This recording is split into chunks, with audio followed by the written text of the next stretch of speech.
this happened a bit at school. It rained 2 times. Little rain, like little spout at school. 2 times. That was husband. Where's your husband? I see him. No, He's Tata is working. He's coming. I see him there. He's not your husband. Eh, baka mahulog ka, Mira. Namunta. Mami!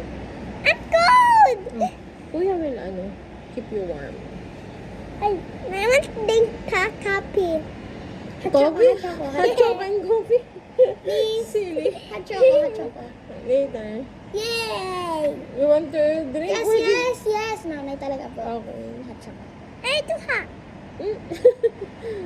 You want to drink hot coffee? No, only cold. Cold? A fix. It's fully covered. No. Tacos. Okay. Don't touch that, Mira. I want that. I'm not cold. Okay. Yeah, you have one too. Oh, no. Oh.